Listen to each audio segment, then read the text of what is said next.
മരുന്നുകളുടെ ബലത്തിൽ എത്ര നാൾ ജീവിതം മുന്നോട്ട് നീട്ടിക്കൊണ്ടു പോകാൻ പറ്റുമെന്ന് അറിയില്ല. റിക്കവറി ചെയ്യാനുള്ള സാധ്യത 100-ൽ 2% മാത്രമാണെന്നാണ് ഡോക്ടർ ശിവശങ്കർ പറഞ്ഞത്. ഡോക്ടർ, വരൂ.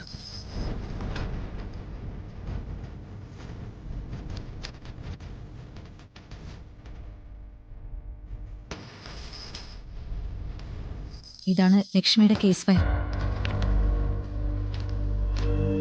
ഒരു പേഷ്യന്റിന്റെ രോഗത്തെ സംബന്ധിച്ചുള്ള ഡീറ്റെയിൽസ് അവരുടെ സമ്മതമില്ലാതെ മറ്റൊരാളോട് പറയുന്നതും പേഷ്യന്റിന്റെ കേസ് ഫയൽ കാണിക്കുന്നതും തെറ്റാണെന്ന് എനിക്കറിയാം. ഇതിപ്പോ സച്ചിയായതുകൊണ്ടാ ഞാൻ കാണിക്കുന്നത്. ഇക്കാര്യം ആരെങ്കിലും അറിഞ്ഞ അതെന്റെ കരിയറിനെ ബാധിക്കും. അല്ല, സച്ചിക്ക് ഇതെന്തിനാ? അത് പിന്നെ കാർഡിയോ സർജൻ ഭരതൻ മേനോൻ സാറിനെ ഒന്ന് കാണിക്കാൻ വേണ്ടിട്ടാ. അദ്ദേഹത്തിന്റെ ഒപ്പീനിയൻ കൂടി ഒന്ന് അറിയാലോ. ഗ്രേറ്റ്. ഇന്ന് കേരളത്തിൽ ജീവിച്ചിരിക്കുന്ന ഏറ്റവും മികച്ച കാർഡിയോ സർജനാണ് അദ്ദേഹം.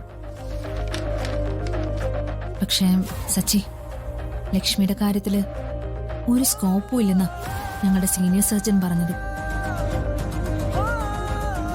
മരുന്നുകൾ കൊണ്ട് ചിലപ്പോ കുറച്ച് മാസങ്ങൾ അല്ലെങ്കിൽ 1-2 വർഷം അത്രയും കാലം ജീവിക്കാൻ കഴിഞ്ഞേക്കും.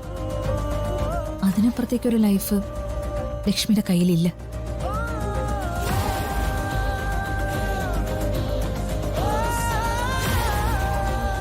എത്ര നാളായി ലക്ഷ്മിയുടെ ട്രീറ്റ്മെന്റിന് വന്നിട്ട്? ഒരു 6 മാസം.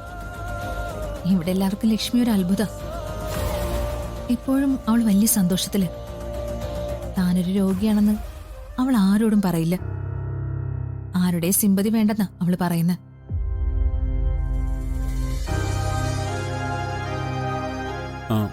ലക്ഷ്മിയുടെ ഹസ്ബൻഡ്?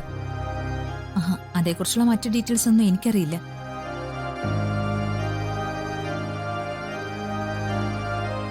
ഞാൻ ഈ കേസ് ഫയലിന്റെ ഡീറ്റെയിൽസിന്റെ ഫോട്ടോ ഒന്ന് എടുത്തോട്ടെ? അതിനെന്താ, എടുത്തോളൂ.